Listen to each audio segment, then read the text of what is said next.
Okay, bayang mudto na usab kinatutanan Luzon, Visayas, Mindanao.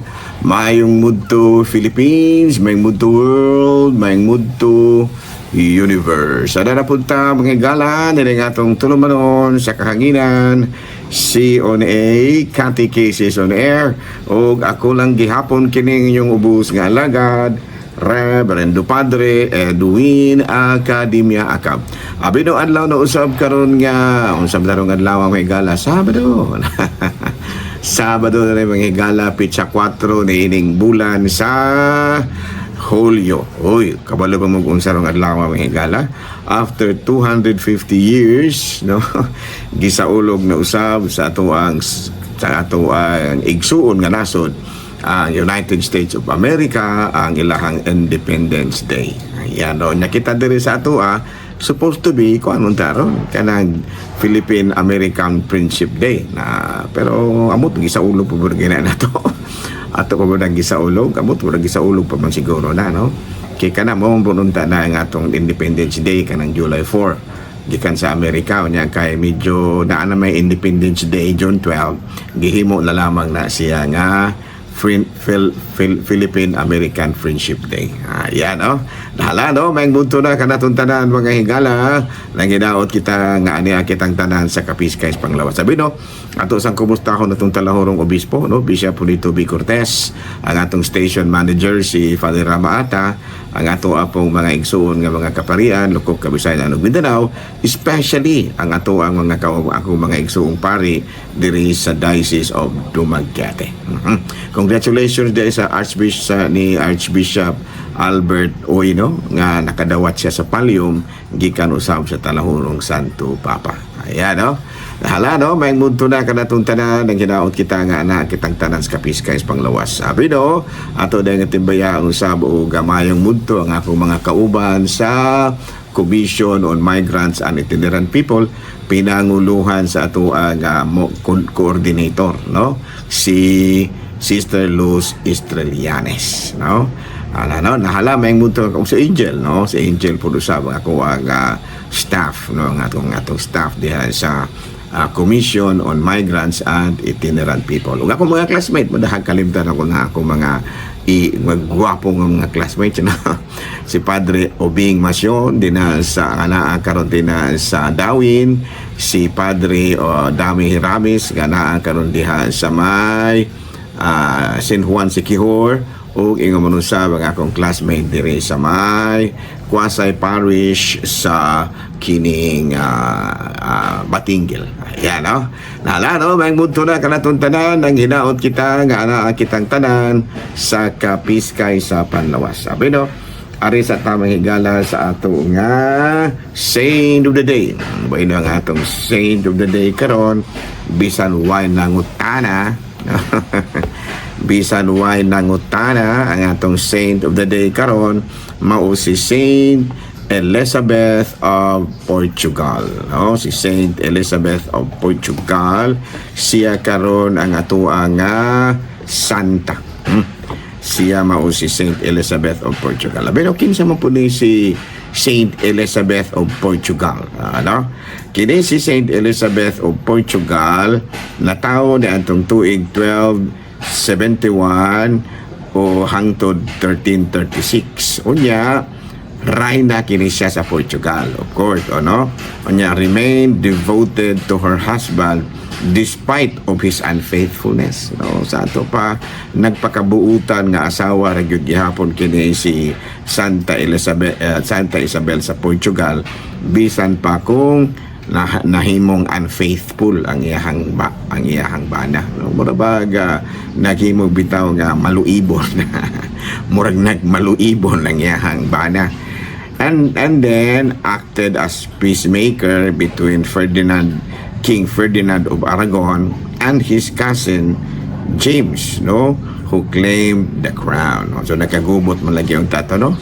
Kining si King Ferdinand of Aragon o kining iyang igagaw ni Saint Elizabeth, no? Pero siya mo'y nahimo nga peacemaker, no? Iyaha gagi kanang gitabangan aron nga dili gyud magkagubot. Unya he prayed for the conversion of her husband from sin. So nakita man gini nga perti man yung pagkamaluibon gini ang bana no maluibon man gyud kayo no man nga iya gyung gi anpo no, and she always advocate peace among conflicting parties in the king's court. Ayan no, sa tupa ko ang gini siya peacemaker gini siya, kana bang dili gusto magkagubot, gusto rin siya nga magmalinawon ang palibot di alibin na gayo diha sa court, sa manang court diha sa trono sa iyahang bana. Hala no, may mudto na kanatong tanan. Bino ani na ta may gala sa ato nga unsaman arita sa ato nga kining kuan, kining CBCP News.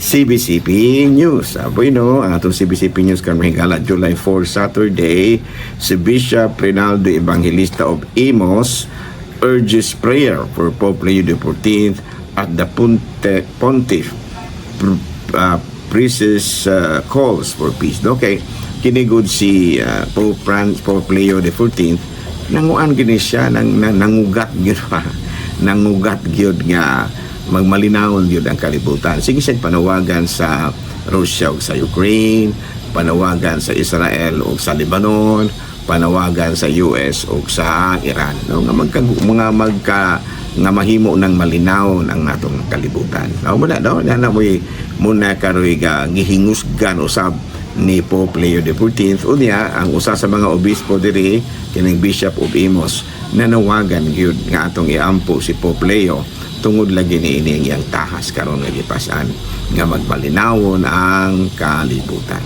Unya balita gikan sa Vatican, Vatican declares the excommunication of all bishops belonging to the Society of St. Pius X, no, kini bitang SSPX, no, St. Pius X, no, SSPX tungod kay ang grupo nang konsekradar nang konsagrar man og mga bishops nga wala mananghid, nga walay permission gikan sa tanto papa. Gani giila sila karon nga usa ka grupo nga nibulag na sa simbahan. Kanang gitawag nato og schism, no? So wala no. So kay kon man god sa una Katoliko ra man sila nya nadugay pero lahi lang gining SSPX kay ano man Tridentine Mass gyud siapon sila kana bitang ang ilahang misa linatin ra gyud gihapon kay sa Vatican II giusob na bayana, no, giungon nga aron masabtan gyud sa mga tao ang gamiton gyud nga language mao gyud ang language sa mga tao, no? So na siya nya kidili man gyud sila motuwan kining mga SSPX, kining Society of St. Pius X, St. Pius X, gusto man gyud sila nga linatin ra gyud gihapon bahalag dili kasabot ng mga tao. Lahi pug style ni sila, no, bahalag di magkasinabot masakay maglinatin ra gyud ta. Pero padayon tawang igala ato di ay nga timbayaon usabong maayong mudto ang ato ang mga kaigsuonan nga mga member sa BEC, no, BEC unsa man ang meaning og BEC, gagmayng basic ecclesial communities, no. O gani kanang ubay-ubay no daghan na kaayong mga tao nga gila kinigong BEC mga higala ko ani siya kana bang mura og munisip bag-ong paagi karon sa pagsimbahan. Gani ang atong talahurong obispo kuan gyud nanawagan gid siya nga himuon gid atong banner program sa diocese ang BEC formation, no, kana bang nang una gyud kanang BEC formation mo gyud ay among gipaningkamutan pero medyo bugat-bugat lang gyud kamay kay ang uban mga tao mura magtapulan, no, kay usagod sa mga buluhaton sa mga BECs maumanggod kining gitawag na to liturgical activities usara ni ana mao kining gitawag na to Bible sharing. Mga tao medyo po murag dili pa kaayo gyud bitaw sila makagahin og panahon para ana, no, muna nga kan gyud kanang sa ato kada medyo very challenging, no, pero daghan kay mga kalihukan ang BEC na usa na ni ana kining among gipahigayon karos manhuyod, no, sa maning manhuyod kuan kanang kining gitawag og kuan kini bang unsa man ni kini bang pagtinabangay, no, kana bitaw ang mga communities maoy magampo alang sa ilang mga igsuon nga namatyan. Now, instead nga lay ministers, instead nga mga kanang magbinagsa ba kanang gitawag nato manalabtan, dili na ang community mao mangulo, no, da mangulo do na mga alagad, do na mga gitawag nato mga kining alagad, do na mga membro sa tulda, no, tulda naman naron, dili naman na silda, tulda nga maoy kanang gitawag nato mudumala sa mga prayer service alang sa patay, no, prayer service po din ug daghan pang mga kalihukan, no, na dili nakatubit ang magtinagsa, no, tinagsa dili kuha na kanang gitawag natong by community na aron nga mas mulig-on pag yun ang kanang gitang kahimuan sa basic ecclesial communities. Okay, klaro, no? So kumusta na mo din na mga membro sa BEC, no, diya sa nagkalain-lain nga mga areas tibuok nato nga kining diocese. Okay, no, bino padayon ta mga gala, wala na tayo luya-luya ini, no. Kami ako itong usang adlaw dito ko sa Huibis, natong Huibis, dito ko nisugod na ko og bisita sa mga kapilya, no, dito na ko sa kuan kanang ug sa Manhuyod pa na, no, og suito mo dito na ko sa kining Apugan, no. Pag human tugbong ko paingon ako sa Lamugong, gikan ko sa Lamugong tugbong na pug ko paingon sa Kagihian. Dayong pag-abot na ko dito na nagpaingon ako dito sa Cagay. Ang problema sa Cagay kay ang kuan di ay ang chapel president wala maka-attend sa meeting, so wala siya kabalo sa schedule. Sige na, okay na, no, bago pa man ta, no, mga kuan pa ko diri mga galas Manhuyod, siguro mga 2 ka bulan pa lang kapin, no, dili pa jud dugay, no, mada nga padayon ra gyud hinay ra gyud og implementa sa mga programa sa ako nga pagdumala. No? Abi na padayon ta ari na ta sa ato ang catechism. Catechism na ba? Nakuha naman to ang kuan saint of the day. O niya ari na ta sa kining gitawag to CBCP. Kuha na pod, no, na napahigayon na pod, no. O niya humana data sa ato ang kining gitawag natong CBCP News.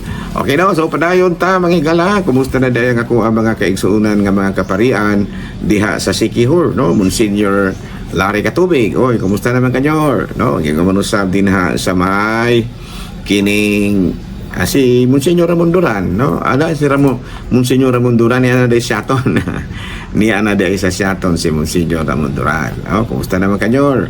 O umay din na sa isla sa Sikihor, kumusta, no? O ako pong mga kaigsuunang mga batanong pare sa bukid. Kumusta naman sila si FN, no, din na sa kuan diha sa may Dawis, no, sila si FN, no, daghan pang uban di pa kay ko swito ako patong kuhaon niya ang mga complete names sa itong mga kaparian aron pud nga atong matimbaya sa matag karon ug niya. Kumusta ba lang, no, kay na ako murag ako ra man permanente na sa radyo. Kini akong pagka radyo may galadugay na kay ko ani sa kuan mga sobra na siguro 20 ka tuig niya kay 30 naman ko ka tuig kapin, no, sa to pa nanigulang na ko ining trabaho sa radyo, no, ano, nala, no, padayon ta sa ato nga mga buhaton ari na ta sa atong catechism. Okay, no, sa may atong topic karon. Okay, ang atong topic karon bisag way nang utana apan pangutana na lang aron ta madali. Ari na ta mahigala sa atong topic, the teaching authority of the church, no? Kung sa ganito, teaching authority of the church, no? Kung sa ganito ang ato ang topic karon, teaching authority of the church. Unya, unsa man to ni sa kinang linatin, kining teaching authority of the church, gitawag kini og magisterium, no, magisterium. So, no, so kinsa man gyud ang una nga nanudlo, no, mo na siya, kinsa man gyud ang unang nanudlo, of course ang atong Ginoong Jesucristo, no. Christianity will always be traced, can always be traced from Jesus Christ himself, no. Gikan gyud kay si Kristo mao man gyud ang original nga nanudlo, no, siya gyud original. Unya matud pa nang recruit siya og mga tao, no, nang recruit siya og mga tao nga iyang gitawag og mga apostoles. Ayan, no, mga apostoles, ubay-ubay to sila, no, sila si San Pedro, sila si San Juan Evangelista, sila si San Bartolome, San Felipe, San Simon ang Patriota, si Santiago Minor ug Mayor, si San daghan sila San Juan, San Judas Tadeo, San Judas, no? Si Judas Iscariote ang abudhiron ug daghan pang uban. Daghan kay ni sila. Unsa may tuyo nila, unsa may tuyo sa atong Ginoong Hesukristo. Aron nga iyang tudluan, no, tulo ka tuig niyang gitudluan, no, aron nga sa panahon unya nga wala na siya, maoy mupuli kaniya pagpanudlo. No, mo na iyang gitawag. Kay kining word nga apostoles, Griego kini siya nga pinulungan. Apostoles meaning ipadala. Mana, no, sa ato pang kuangyo kini unya, kining mga apostoles gihuy pa niya dawatan ninyo ang Espiritu Santo. O sa Mateo 18 kapitulo 18, og unsay inyong itugot dinhi sa yuta, itugot usab didto sa langit. Kun unsay inyong idili dinhi sa yuta, idili usab didto sa langit. Muna siya, no? Muna nga ang mga apostoles gikuanan gyud, gikuan gyud niya kanang iyang gitudluan sulod sa tulo ka tuig, no? Unya matud pa sa panahon sa Pentecostes, no, nalig-on ang ato ang mga apostoles ug nipahigayon din sila sa ilahang pagpanudlo. Unya gihimo sila nga mga magtutudlo kay matud pa kuan man kanang amang gitawag nato sa English og kuan man sila, gitagaan man sila gahom ni Kristo. Sa ato pa ang katungod di ay sa simbahan sa pagpanudlo mismo gikan gyud sa atong Ginoong Hesukristo ug napasa paingon ngadto sa mga apostoles. Nya pagkapasa sa mga apostoles, sa diha nga nangaluya na ang mga apostoles, no, sa may gihitabo, ilan na pong gipasa ang maunilang katungod ngadto sa ilang mga tinun-an. No, sa ato pa ang mga tinun-an na pod mao ilang gipasahan, pero ang ilang mga tinun-an ila pong gihapon nga gitagaan og katungod, no, pilaagi sa pagpandong sa kamot, no. Ato kanang mabasa sa kanang buhat sa mga apostoles kapitulo 8 bersikulo 17 ug matud pa buhat sa mga apostoles kapitulo 6 bersikulo 6, no, nga ilang gipandong ang ilang mga kamot, no. Kinaaman na diri sa tuang ko ano. Unya gipandong ni Pedro ug gihuwan ang ilang mga kamot ngadto sa mga magtutuo ug nakadawat sila sa Espiritu Santo. Unya sa buhat sa mga apostoles kapitulo 6 bersikulo 6, unya ilang gidala silang ngadto sa mga apostoles ug mga apostoles nagampo ug nagpandong kanila sa ilang mga kamot. Unya sa ikaduhang sulat ni San Pablo ngadto sa Tesalonica kapitulo 2 bersikulo 15, busa mga igsuon, barugi ug malig-on ug pabilin kabuda sa pagtulunan ug pamatasan nga mong gitudlo kaninyo pinaagi sa wali o sa buhat. So wala, no? Unya matud pa kadtong mga tawhana nagipandungan nila ni kuan kanang muna to sila gitawag og mga apostolic fathers, no? The apostolic fathers are direct disciples of the 12 apostles. The writings provide an unbroken bridge between the New Testament and the established church, serving as a vital historical and theological link, no? Kinsa man tong mga tawhana ang pinakailadog yun, no, nga mga nabilan sa mga kuan mao ang number 1 si Pope Clement of Rome, no. Unya directly ordained ni siya ni San Pablo o ni San Pedro, no, kini si San Clemente sa Roma, no, ni antong 99 AD. Na unya gisundan kini sila na doon na pila nga giordinahan nila, no, nahibo pong obispo usa sa mga apostolic fathers ug sila usa na ni ana mao si Pope Clement. Diyan na po yung lain si Ignatius of Antioch, si San Ignatius Antioquia. Mismo si San Juan Apostol mao nag-ordina niya, no.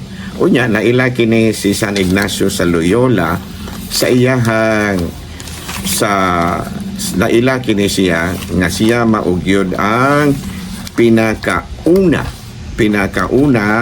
nga tinud-an sa mga apostoles nga nigamit sa termino nga Catholic Church kini si San Ignacio sa Loyola in his letter to the Smyrnians, no? Nya kanang Smyrnians mauna kana sila Smyrnians mao kana karon ang Izmir, Turkey, no? Turkey, no? Kining mga kinidaing Turkey mga Katoliko pud ni sila naman ni sila mga parte nga Katoliko sila. Nya gani sa iyahang sulat ngadto sa taga Smyrnians mao kini iyang gisulat, no? Wherever the bishop shall appear, let there be the multitude of the people also be.